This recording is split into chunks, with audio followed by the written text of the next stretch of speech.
ಈ ದಿನ ಬೆಳ್ಳಂಬೆಳಿಗ್ಗೆ ಆಶಾ ಕಾರ್ಯಕರ್ತರ ಸಂಘಟನೆಯ ಮುಖಾಂತರ ಮಾಜಿ ಶಿಕ್ಷಣ ಸಚಿವರಿಗೆ ವಿವಿಧ ಬೇಡಿಕೆಯನ್ನು ನೀಡಿ ಸರ್ಕಾರಕ್ಕೆ ಬೇಡಿಕೆಯನ್ನು ಒತ್ತಾಯಿಸುವಂತೆ ಮನವಿಯನ್ನು ಸಲ್ಲಿಸಲಾಯಿತು. ಈ ಕಡೆಯಿಂದ ಇದು ಮಲ್ಕರೆ ಜಿಲ್ಲೆ, ಕೊಡಗು ಜಿಲ್ಲೆ ಇದೆಯಲ್ಲ, ಕೊಡಗು ಜಿಲ್ಲೆ, ಚಿಕ್ಕಮಗಳೂರು ಜಿಲ್ಲೆಯಲ್ಲಿ ಇದಿಷ್ಟು ಯಾವುದು ಶೃಂಗೇರಿ ವಿಧಾನಸಭಾ ಕ್ಷೇತ್ರ ತಾಲೂಕು ಹೆಸರು ಬರೆಯೋದವ್ರಿಗೆ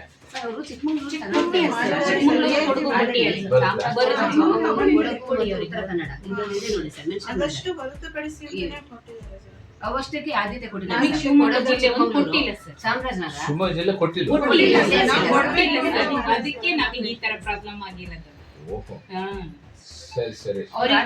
ಚಿಕ್ಕಮಗಳೂರು ಕೊಡಗು ಕೊಟ್ಟಿದ್ದಾರೆ ಆಲ್ರೆಡಿ. ಕೊಡಗು ಸೇರಿಸಿದ್ದಾರೆ, ಚಾಮರಾಜನಗರ ಸೇರಿಸಿದ್ದಾರೆ, ಉತ್ತರ ಕನ್ನಡ ಸೇರಿಸಿದ್ದಾರೆ. ಈಗ ಶಿವಮೊಗ್ಗ ಜಿಲ್ಲೆಯಲ್ಲಿ ಅವಾಯ್ಡ್ ಮಾಡಬೇಕು ಅಂದ್ರೆ ಏನಿದ್ರು ಶಿವಮೊಗ್ಗ, ಭದ್ರಾವತಿ, ಶಿವಮೊಗ್ಗ ರೂರಲ್ ಅಷ್ಟೇ ಸರ್. ಶಿಕಾರಿಪುರನೂ ಬರುತ್ತೆ. ಕಾರ್ಯಕರ್ತರಿಗೆ ಒಂದು ಸಮಸ್ಯೆ ಎದುರಾಗಿದೆ. ಶಿವಮೊಗ್ಗ ಜಿಲ್ಲೆನಲ್ಲಿ ಒಂದು ಗ್ರಾಮಕ್ಕೆ 1,000 ಜನ ಬೇಕು ಅಂತಕ್ಕಂಥ ಏನು ನಿಯಮ ಇದೆ ಅದನ್ನು ಸಡಿಲಗೊಳಿಸಬೇಕು ಮತ್ತು ಗುಡ್ಡಗಾಡು ಪ್ರದೇಶ ಅನ್ನೋದನ್ನು ಪರಿಗಣಿಸಿ ಇತರೆ ಗುಡ್ಡಗಾಡು ಪ್ರದೇಶ ಉತ್ತರ ಕನ್ನಡ, ಚಿಕ್ಕಮಗಳೂರು, ಮಲ್ಕೆರ ಮತ್ತು ಉತ್ತರ ಕನ್ನಡ